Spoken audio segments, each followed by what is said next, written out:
Hello kila Danner Macasiano, Fantastic Worm, Rico Sevilla, at kay Raytor. Salamat sa iyong suporta mga kaprakti. Ang bicep curl ay isang ordinaryong exercise o very common exercise na ginagawa sa gym. Maraming variation ang exercise na ito, gaya ng concentrated curl, dumbbell curl, barbell curl, cable curl, at marami pang iba. Sa totoo lang, napakasimple lang naman ng mga exercises na ito at madali lang ding gawin.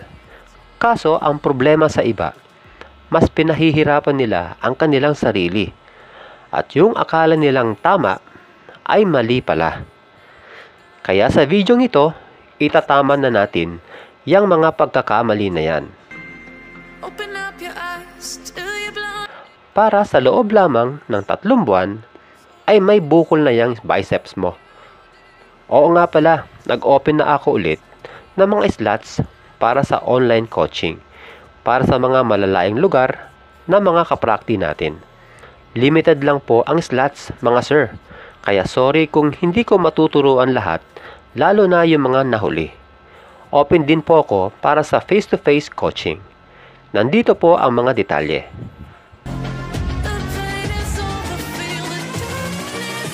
Kung titignan, tila wala namang mali sa ginagawa ko.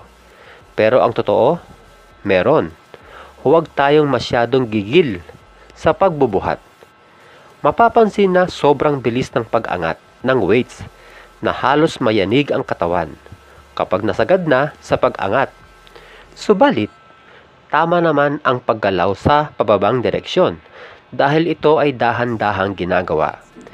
Bagamat may mali, hindi nangangahulugan na wala kang makukuhang muscle gain sa ganyang galawan.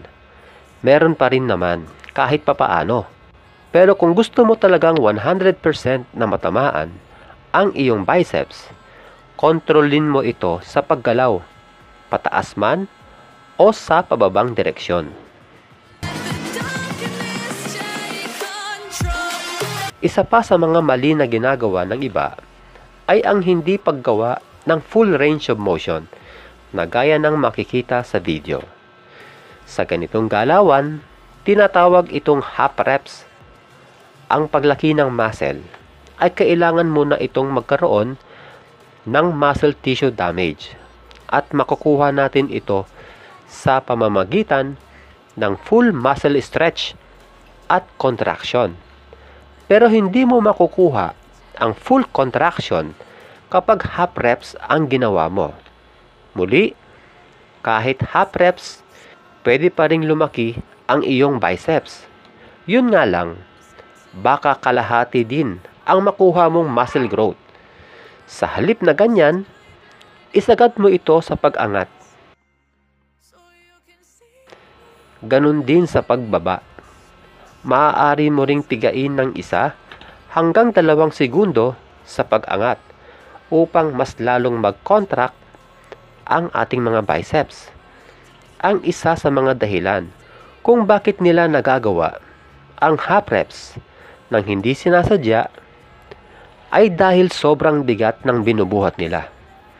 Kahit sobrang bigat pa niyan, kung hindi mo magagawa ang full range of motion, muli, hindi 100% na matatamaan ang biceps.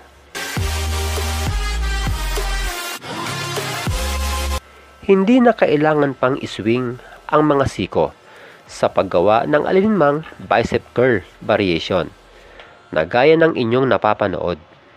Kapag ganyan kasi, kumukuha na kayo ng lakas sa inyong forearm. Imbis na sa biceps sana, napakalaki ng kaibahan kapag naka-steady lang ang iyong mga siko sa gilid ng iyong katawan. Dahil nakafocus lang sa biceps ang ganitong galawan. Yung iba nga, isinasandal pa nila o idinidikit sa dingding o di kaya ay sa alinmang sinasandalan nila. Ito ay upang hindi talaga magkaroon ng pag-swing ang mga siko. Ang mga ganitong pagkakamali ay dapat iwasan. Maaaring may nakikita kayong gumagawa nito, tapos malaki ang muscle o biceps. Tandaan nyo, kaya ng nasabi ko sa inyo kanina, maaari pa ring lumaki ang inyong biceps kahit mali ang form. Pero matagal ang paglaki nito dahil hindi mo nagagawa ito ng tama.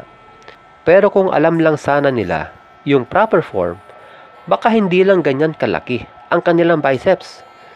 Subalit ang paglaki ng muscle ay hindi nakukuha sa pagbubuhat lamang dahil kailangan mo rin dito ng sapat na tulog at tamang pagkain.